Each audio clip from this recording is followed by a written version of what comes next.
다 그 목록이 건강 음식, 무슨 해독 주스 막 이런 것만 보세요. 그런데 그런 많은 정보가 결코 마음을 편안하게 하진 않거든요. 병원에서 화났던 거, 의사 선생님한테 서운했던 거, 간호사 선생님이 얄미웠던 거, 정말 솔직한 말씀들을 나눠주세요. 내가 평생 그림을 안 그려봤는데 내가 지금 몸 아파서 여기 왔다. 왜 나한테 그림 그리라고 하냐? 그리고 사실 수술, 뭐 항암, 방사선 그건 필수잖아요. 필수 조건인데 어떤 마음 상태로 그 과정을 가느냐, 것이 좀 다른 것 같아요. 네, 오늘은 그림으로 당신의 안부를 묻습니다의 저자 김태훈 교수님 모시고 이야기 나눠보도록 하겠습니다. 교수님 안녕하세요. 네, 안녕하세요. 모르시는 분들 구독자분들께 자기소개나 할까요? 네, 그림으로 당신의 안부를 묻습니다. 저자 김태인입니다. 저는 서울여자대학교에서 미술심리치료를 가르치고 있는 교수이고, 오랜 시간 병원에서 다양한 연령의 다양한 어려움에 처하신 환자와 보호자를 오랫동안 만나왔어요. 그 소중한 이야기들이 모여서 이 책으로 연결되었습니다. 제가 교수님과의 그 인터뷰를 굉장히 기다렸습니다. 네, 정말요? 제가 암에 대한 콘텐츠를 굉장히 많이 하거든요. 근데 솔직히 얘기해서 정말 의사 선생님보다 더 만나기 힘든 분을 만났다 오늘. 그래서 이제 뭐 대학병원에서 암을 치료하시는 분들, 수술하시는 분들, 뭐 개인 병원에서 암 환자분들을 관리 도와주시는 분들 많이 인터뷰했는데, 오늘 이 미술 치료라는 것으로 암 치료를 도와주시는 소중한 분을 모신 것 같습니다. 그래서 오늘 좀 좋은 말씀, 환자분들의 도움되는 말씀 많이 해주셨으면 좋겠습니다. 네, 말씀 주신 것처럼 암은 엄청난 질병이지만 저는 의사도 아니고 간호사도 아니고 한국의 어떤 직군에서 의료진이라고 분류되지도 않는 직군이기도 합니다. 그럼에도 환자분들이 한 생명으로 조금 소중함을 깨닫는 과정이 매우 필요한 과정이라서요. 저도 질문 주시는 거 잘 대답하겠습니다. 일단은 암 치료를 전문으로 하는 미술 치료사, 굉장히 직업도 생소하고 또 어떻게 이 길을 걷게 되셨을까, 이게 궁금하실 것 같아요. 제가 암 전문 미술치료사라고 어디에서 불리지는 않습니다. 다만 미술치료사가 되는 과정에서 되게 다양한 곳에서 미술치료 임상을 경험해야 돼요. 저는 석사, 박사 과정 하는 동안에는 정신과 영역에서 굉장히 오랫동안 트레이닝을 받았었는데, 박사 과정 때 저희 아이가 좀 아팠었어요. 그래서 아이를 돌보면서 병원에 잠깐 있는 그 시간 동안에 세상에서 가장 겸손한 기도? 살고 죽는 거 앞에서 그 어떤 것도 뭔가 뭐 이야기할 수 없는, 그러니까 몸이 아픈 사람들 앞에서 절대적인 가치 이런 것들을 보면서 너무 소중하고 귀한 작업들이 그렇게 아픈 사람들에게 정말 스티커 하나 붙이고 예쁜 그림 보면서 또 예쁜 영상 보면서 잠깐이라도 웃을 수 있는 게 너무 소중한 시간이라는 걸 알게 되었고, 그 뒤에 길이 그렇게 열려서 실제로 호스피스 영역이나 암병원 이런 데 되었을 때 실제 환자분들이 인생에서 굉장히 멈춤을 느끼고 이제 모든 것들이 다 멈춘 그 순간에 정말 자기에게 필요한 질문들을 하는 것 같아요. 어떻게 살아야 되나? 그런 이야기들 속에서 제가 그 동행을, 그 질문의 답을 찾기 위한 동행을 하면서 이 길에 어떤 소명을 갖게 된 것 같습니다. 제가 알기로는 이제 병원에서 환자분들을 만나는 것을 넘어서서 메이저 언론사에 이제 암 환자들을 위한 칼럼도 쓰시잖아요. 아마 칼럼 쓰시면은 뭐 독자들의 반응도 있을 것 같고, 또 암 환자분들을 이제 병원에서 실제 치료를 하면서 만나다 보면은 그분들을 보면서 뭔가 느끼시는 거라든지 드는 생각이 있으실 것 같아요. 네. 암 환자분들을 뵙게 되면은 실제로 인간이 굉장히 연약한 존재이고, 그러니까 어떤 질병 앞에서 엄청 연약한 존재인데 그림을 그리고 그분들의 인생에 대한 이야기를 나누다 보면 그 연약함 속에 엄청난 강인한 생명력이 있다라는 것들을 발견하게 되는 것 같습니다. 어떤 진단 이후의 삶이 굉장히 다 멈춤 단계, 혹은 뭐 화가 나기도 하고 슬프기도 하는 그런 시간들을 지난 다음에 사람들이 자기 인생의 우선순위가 바뀌고, 내 몸이 여기 있는데 몸을 너무 잘 돌보지 않고 살잖아요, 우리가. 그런데 몸에 대한 어떤 집중, 그리고 진짜 삶에서 중요한 게 뭔지, 나의 소중한 사람들이 내 인생에서 누구인지에 대한 것들을 분명하게 알게 되는 것 같아요. 미술은 그 과정에서 내가 진짜 소중하게 생각하는 것이 무엇이었지? 라는 것을 찾아가는데 도움을 주는 어떤 통로, 어떤 길이 되어주는 것 같습니다.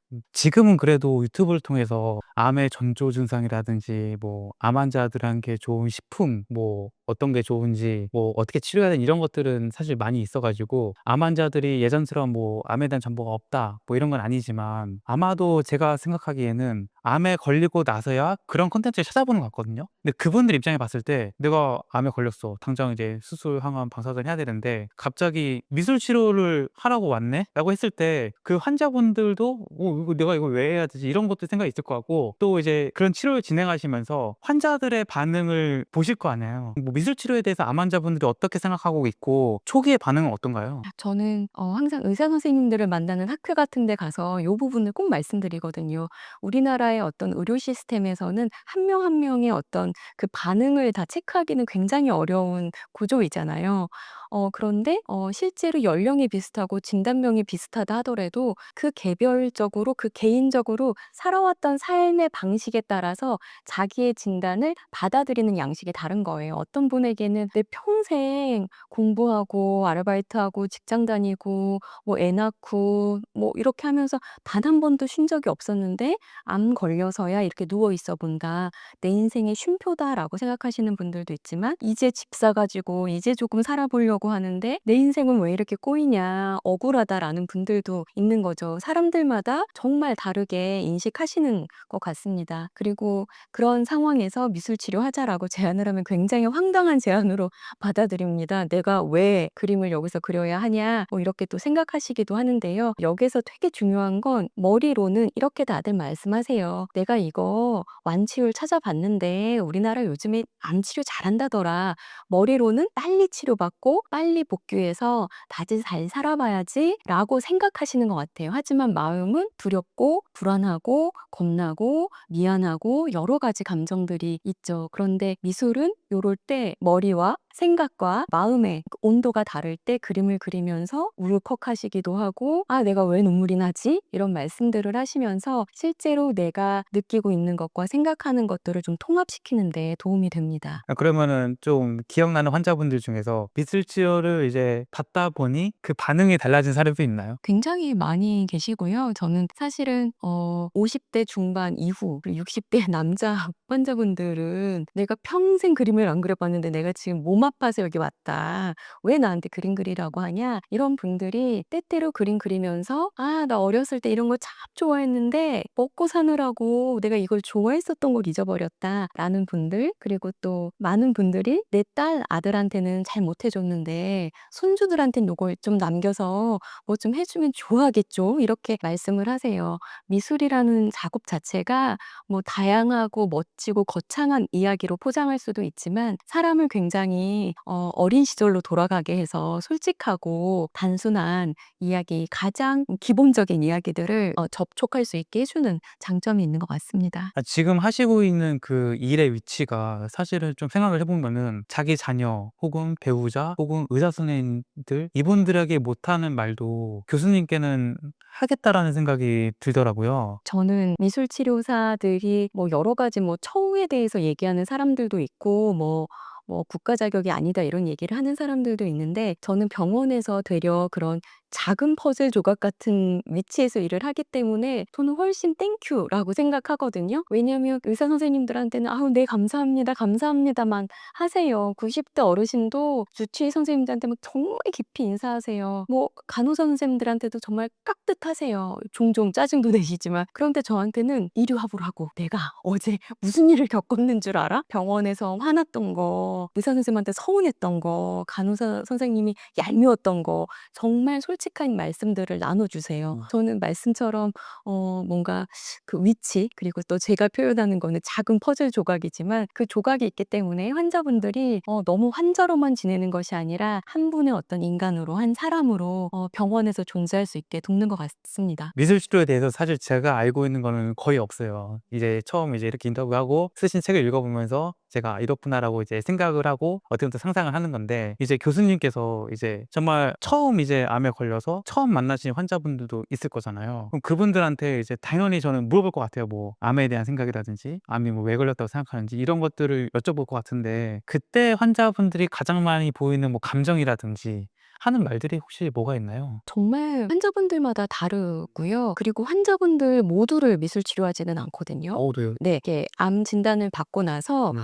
좀 심리적 어려움을 좀 겪는다거나 소통의 어려움을 왜 평소에는 말씀 잘하셨던 분들인데 암 진단 이후에 가족들하고 소통이나 의료진들하고 소통이 뭔가 이렇게 단절된다거나 그럴 때 의뢰를 받으면 미술 치료를 하는 거예요. 그래서 대체로 제가 만나 뵙게 되는 분들은 조금 더 일상적이지 않고 암의 진단 이후에 어떤 심리적 위기를 겪고 계신 분들이라고 볼 수 있습니다. 그 모든 암 환자가 미술 치료를 받을 필요가 없단가요? 아니면은 어떤 거예요? 이게 아까 모든 암 환자가 미술 치료를 받는 건 아니라고 하셨으니까. 모든 암 환자가 원하시면은 미술 치료를 받으실 수는 있겠죠. 뭐 개별적으로 센터를 가서 받으실 수도 있고 각 큰 병원들은 뭐 암지식정보센터 뭐 이런 식으로 뭐 누구나 와도 어떤 병동에서 암 환자가 와도 할 수 있는 뭐 월 2회 프로그램 이런 것들이 있습니다. 근데 제가 말씀드리는 건 자기의 개인적인 좀 얘기를 하고 인텐시브하게 조금 깊이 들어갈 수 있는 그런 미술 치료를 말씀드리는 거고요. 제가 만났던 그 책에 담겨 있는 그 모든 사례는 주치의 선생님과 이렇게 동의하에 의뢰받고 이렇게 진행된 미술 치료 사례라고 생각하시면 됩니다. 정말로 그 미술 치료를 어떻게 보느냐에 따라 좀 다르기는 한데 그 질문을 저는 거꾸로 이렇게 생각해 볼 수 있을 것 같아요. 모든 암 환자가 미술 치료를 받아야 되냐라는 거를 모든 암 환자가 마음 돌봄을 해야 된다라는 맥락으로는 얘기할 수 있을 것 같아요. 모든 암 환자들이 암에 걸리면은 앞서 말씀 주신 것처럼 유튜브에서 다 그 묵묵히 건강 음식 무슨 해독 주스 막 이런 것만 보세요. 그런데 그런 많은 정보가 결코 마음을 편안하게 하진 않거든요. 많은 정보는 적용되지 않았을 때 불안을 높여요. 저희가 학원 같은 데 가서 상담하면 '내 아이만 늦었나?' 이렇게 생각하는 것처럼요. 그래서 모든 환자들이 암 진단을 받은 모든 환자들이 미술 치료를 해야 된다라는 것보다 모든 암 환자들이 몸을 위해서 항암을 받고 수술을 받고 방사선을 받는 그런 절차처럼 내가 지금 마음이 괜찮은지 마음 돌봄을 하는 거에는 반드시 신경 쓰는 건 필요할 것 같아요.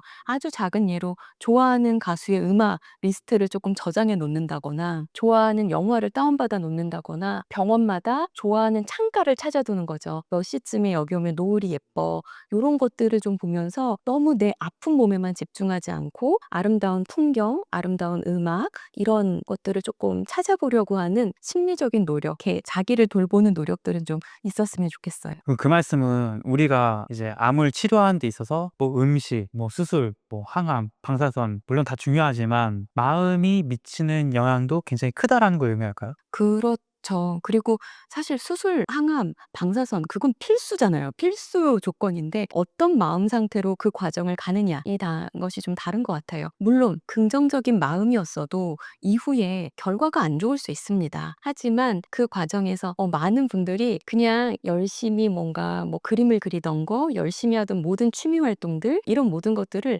암 진단 이후에는 약간 멈춰 두거든요. 그리고 그냥 '암 치료에만 몰두한다.'라고들 많이들 사시는데요. 암 치료에 몰두하는 것 안에 플러스 나의 마음 돌봄 '내가 지금 너무 슬프구나. 아 기대했는데 수치가 계속 그렇구나. 나 지금 실망했네.'